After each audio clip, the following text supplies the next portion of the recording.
Magandang araw po. Ang topic natin is connection of metal deck flooring system to concrete beam or concrete wall. Meron mga nagsasabi, sabi nila pagka connection ng metal deck dapat steel beam, metal to metal. Siguro baka hindi pa nila na-experience, so hindi po natin sila masisi.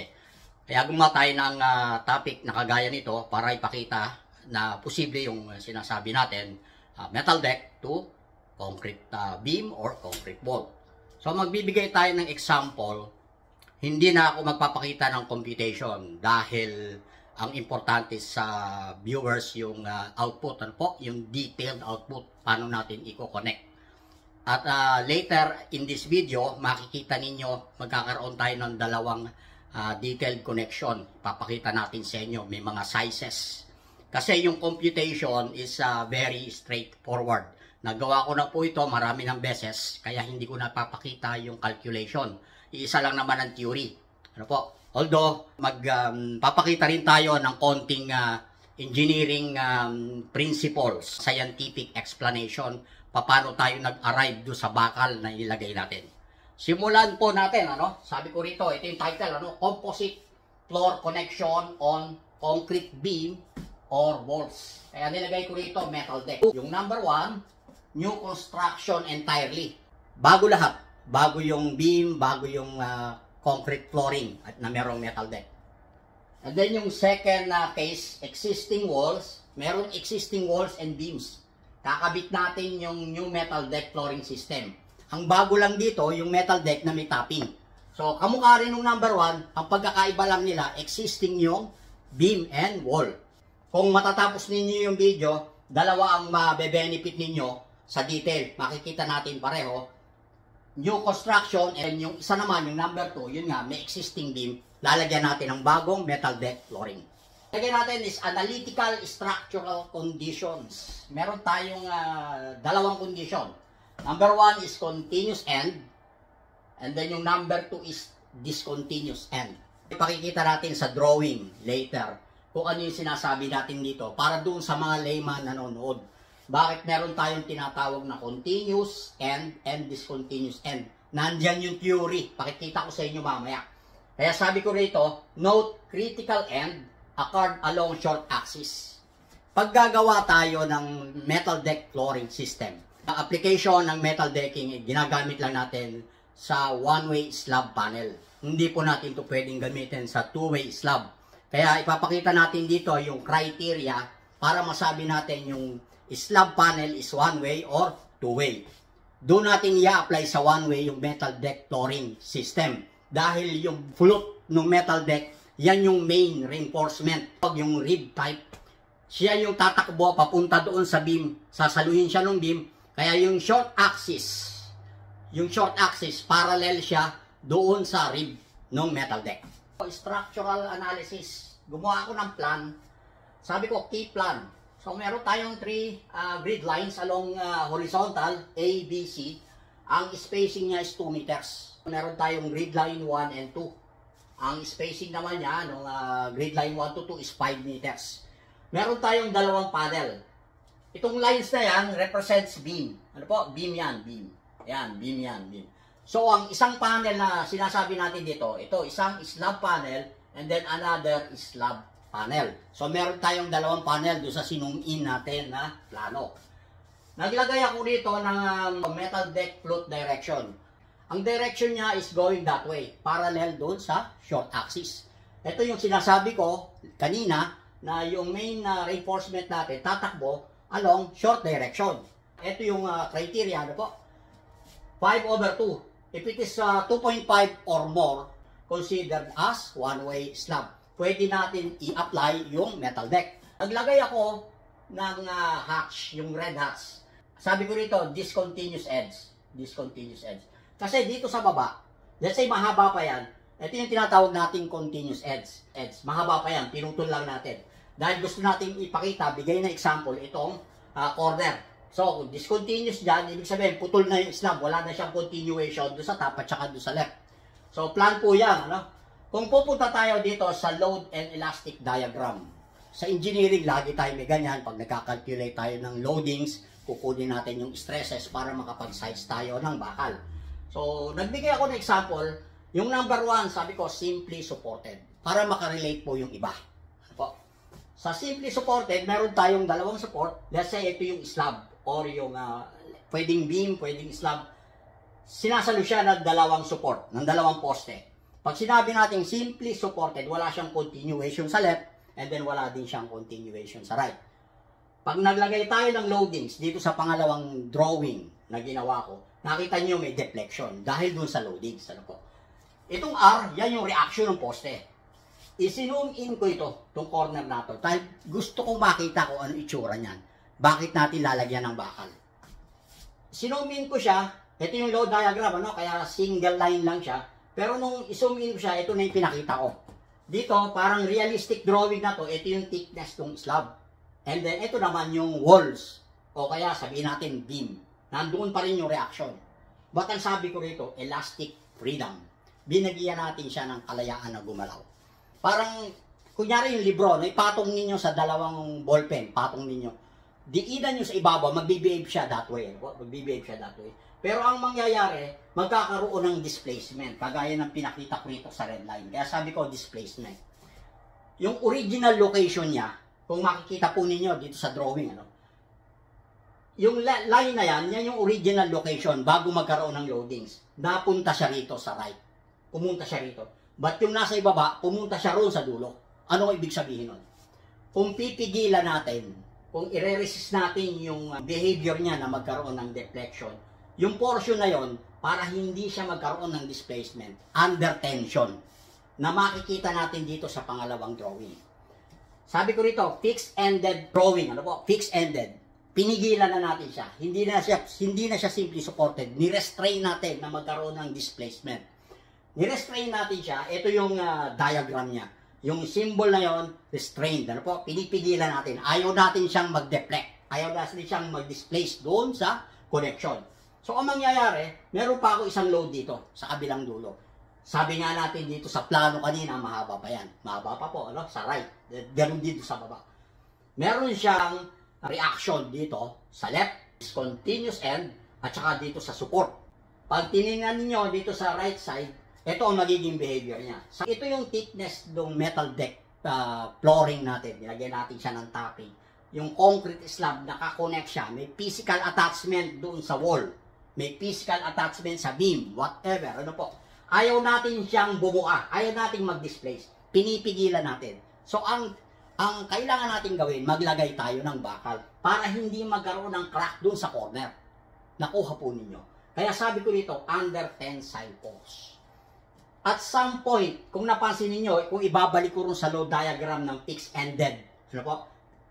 Mula doon sa face ng support, straight siya. And then, meron tayong tinatawag na point of inflection. Doon pa lang siya magsisimula mag-deflect. Dahil may loadings. Ano po? May loadings. Yung mula dito hanggang doon, yan yung isa ginagamit natin dyan, L over 4 or L over 5, depende sa analysis. Dahil pinigilan natin siya, hindi siya magde-deflect doon sa corner. Ang mangyayari, straight muna siya, and then magkakaroon ng deflection, magsisimula siyang mag-bend, at L over 4, yung binanggit ko, L over 4 or L over 5, depende sa analysis.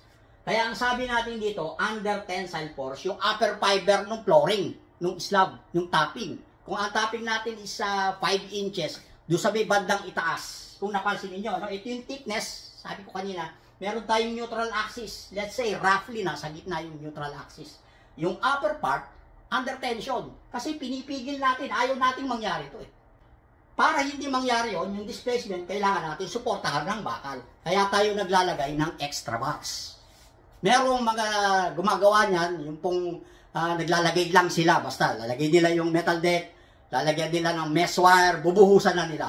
So, hindi nila alam yung theory. Ano po? Kaya pinaliliwanag natin na kailangan natin maglagay ng extra bars doon sa left support at saka dito sa mid support. Kung i-relate natin dito sa plano, ito yon. Kung ini-investigate natin itong part na to, in this condition, ang kukunin natin along this direction. Dahil ang sabi natin, itong short axis, ano po, yung short axis, yung 2 meters, yun ang main reinforcement. Yung section na to, na pinakikita ko sa inyo, parang cutting section tayo dito. Dahil ito yung main direction. Tuloy po natin para makita ninyo yung details. Detailed drawing. Meron tayong case 1 and case 2. Yung binanggit ko kanina. Yung case 1, new construction entirely. Bago lahat. Beam, columns, at saka yung flooring, yung metal deck flooring. Yung case 2, existing wall or beam. So, existing yung wall, existing yung beam, whatever. Pero ang bago rito, yung metal flooring na merong decking. Kung pong nagtanong, gusto nilang malaman kung ano magiging connection kung merong existing concrete beam. Let's say, dinisign nila yon, may provision for second floor, lalagyan nila ng bagong flooring or using steel decking or metal decking. So gawin natin, pakikita ko muna sa inyo yung detail ng bakal, kung paano natin babakalan yung case 1, yung bago lahat. At discontinuous edge, yung binanggit ko earlier, discontinuous edge, alam na po natin ibig kong sabihin. Ito yung wall, RC wall or RC beam. Kung nakikita ninyo, ito yung ating flooring. Iko-connecta natin, Iko-connecta natin do sa it's either wall or beam. Etong green, yan sinasabi natin, yan yung metal decking. So sabi ko rito, float is perpendicular. Kung ito yung metal deck natin, yung direction ng float perpendicular doon sa wall or sa beam. Yung in-explain ko kanina. Ito ngayon yung binibigay nating detalya, Bago natin buhusan yung beam or yung wall, maglalagay tayo ng embedded plate. 10 mm thick, space not more than 400 on center. Papunta ron. Kung titignan ninyo yung top view na pinakita ko kanina, perimeter ng slab panel, maglalagay tayo nito. Space at 400 center to center. Not more than. Pwedeng umigse o wag lang lalaki sa 400 mm on center. But each plate has a 16 mm stud bolt. Iwe-welding natin dito do sa plate. Ngayon, itong outer face, yung outer face ng plate, naka-flush siya do sa face ng concrete. Pag binuhusan natin yung beam or yung wall, kailangan nakadikit yung plate. Para pagbuhos ng concrete, kakainin na yung stud bolt at saka yung plate. Pag tinanggal natin ang formwork, lalabas yung bakal. Kailangan natin lumabas dahil itong angle bar, kung nakikita niyo, sabi ko rito, angle 100 by 100 by 6 mm. Ito yung dimension ng angle bar. Ang thickness niya is 6 mm. Iwe-welding natin dun sa may expose itong embedded plate. Iwe-welding natin yan. Continuous po, paikot dun sa perimeter ng slab panel. Doon natin ipapatong itong metal deck. Kung nakikita ninyo sa drawing. Ganyan-ganyan ang itsura. Kung 4x4 or 100 by 100, ang magiging salo ng metal deck, sasaluhin siya ng angle bar na 4 inches or 100 mm. Ngayon, kung minsan ginagawa ko po, naglalagay ako ng parang stiffener plates dito. Parang triangular. Magkakaroon dito ng parang triangle. Sabihin natin, kunin natin doon sa flat bar. Kuha tayo ng flat bar. Gawa kayo ng triangle, iwe-welding ninyo. Space at 1.2 meters apart. Paikot. Para masatisfy natin yung requirement ng stiffness. As hindi siya bumaba, yung angle bar. Maglalagay ngayon tayo ng extra bars dito sa taas. Ito yung binabanggit ko kanina. Para ma-prevent natin yung crack doon sa ibabaw. Bago natin buhusan yung slab sa ibabaw ng metal deck, mag-set tayo ng tinatawag nating top extra bars. Ang size is 16 mm rebar at 250 mm on center. Meron tayong ilalagay na ipapasok natin, iseset natin doon sa bakal. Kung may mga bakal na tayo sa biga or sa wall, ipapatong natin to. Ang haba niya, ang L niya is 1 meter. Ang spacing, 250 mm on center. Dito sa support, yun yung edge. Yung sinasabi natin extra bars. Yan yung requirement. Ngayon, ayun yung mga dots na yan. Yung mga dots na yan. Yan naman yung longitudinal direction. Parallel sa long direction ng slab panel. Ano na lang yan? Temperature bars. Ang ginagamit ko dyan, pwede ng 10 mm space at 300 mm. Ngayon, may mga gumagamit. May mga gumagamit ng mesh wire. May gumagamit. Kung nakikita ninyo itong nilagay ko, itong yung dash line na yan, mesh wire yan. It's either, ang gamitin natin is temperature bars, na rebar na 10 mm. Pwede kayong gumamit yan kung gusto ninyo yan. Alisin na ninyo yan. Except dito sa portion na 1 meter. Para meron hahawak doon sa extra bars. Sana po nakukuha ninyo ibig sabihin. And then the rest, mesh wire na lang ang gagamitin natin. So, yun po ang detail natin para dun sa discontinuous edge. Doon naman sa support, yung sinasabi kong at continuous edge, doon sa support, kung na-recall niyo yung pinakita kong example kanina, ito naman yung detail. So, ganun din, kamukha doon, although papakita natin dito, dalawang side yung meron tayong lalagay na angle 100 by 100, and then meron tayong stud bolts, i-welding din natin yung angle bar doon sa perimeter ng ating slab panel. So, pareho ng details, ang kaibahan lang, dahil ito nasa mid-span, both sides ng beam, meron tayong ganitong detalya. Inulit lang natin yon. Yung size ng ating extra bars, ganun pa rin. 16mm, kagaya dito, no? 16mm rebar at 250mm on center. Pero ang tatanungin nyo, gano'ng haba? Sabi ko rito, 2 meters. Kasi siya yung nasa gitna, so support. So, 2 meters yung haba, yun yung putol natin. Igigitna natin doon sa ibabaw ng beam bago natin buhusan. Again, ito yung dash line, yan yung mesh wire na sinasabi ko. Then, meron pa rin tayo longitudinal reinforcement, yung 10mm at 300, yung sinabi ko kanina. Ganun pa rin. Maaari hanggang doon lang sa tapat ng 2 meter length ng extra bar. The rest, ano na lang siya, mesh wire na lang yung magdadala. Phase 2, existing wall or beam, but new floor decking system. Metal decking lang ang bago. Maglalagay tayo ng bagong flooring. Yung sinasabi ko kanina, existing yan. Sabi ko ito, existing RC beam. Existing RC beam. Nagka tayo ng section. Ginaya natin yung isang detail. Ano po? Ipapatong natin ngayon doon sa ibabaw yung bagong metal decking na lalagyan natin ng topping. Ganun pa rin, no? Metal decking, yung green. Pero ilalagay natin itong angle bar sa side. Ang isasuggest ko sa inyo, ang gawin niyo yung slab nasa ibabaw. Ipatong na lang ninyo sa existing beam. So, i-rapen lang ninyo yung surface. But ang kailangan ninyong gawin, ang kailangan ninyong gawin, i-drill ninyo to. Ito ang kaibahan. 16mm diameter at 100, ito yung size ng stud bolt. I-drill natin, babarinahan natin yung existing beam. Babarinahan natin yon. Sabi ko nito, steel studs at 400 on center. I-stagger nyo, huwag nyo po pagtatapatin. Kailangan naka-stagger. Kung titignan natin dito, huwag magkatapat. Naka-stagger siya.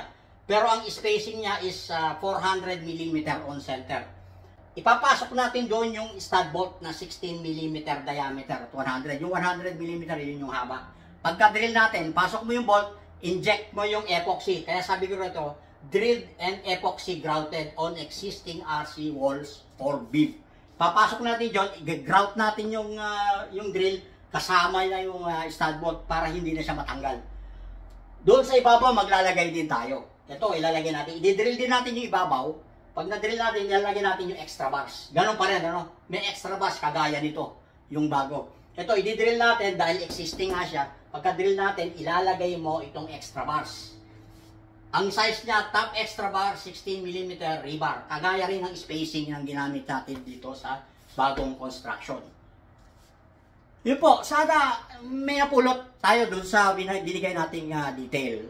Dun sa mga nagtatanong na kung posible ba na i-combine natin yung metal deck, kabit natin sa concrete, concrete beam or concrete walls. Hindi lang sa bakal pwede na i-combine ang metal decking, composite structure. Pwede rin sa concrete. Depende sa pag-discarte kung paano natin kukonekta. Bago ko po makakalimutan, yung loadings. Itong detalya na ginawa ko kanina, yung pinakita ko sa yung sizes, base sa live load. Sa live load ng residential. Kung sakasakaling ang loadings natin or occupancy is, let's say yung malalaki, yung mga parking, may mga dumadaang mga vehicular loadings, or yung mga warehouse, may mga ilalagay tayong mabibigat na boxes, hindi na po pwede yung size na yan. Kailangan natin mag-compute. Yung example na binigay ko, ang loadings, ang type of occupancy is residential or offices. Sana po nagustuhan ninyo at kita tayo uli sa susunod. God bless.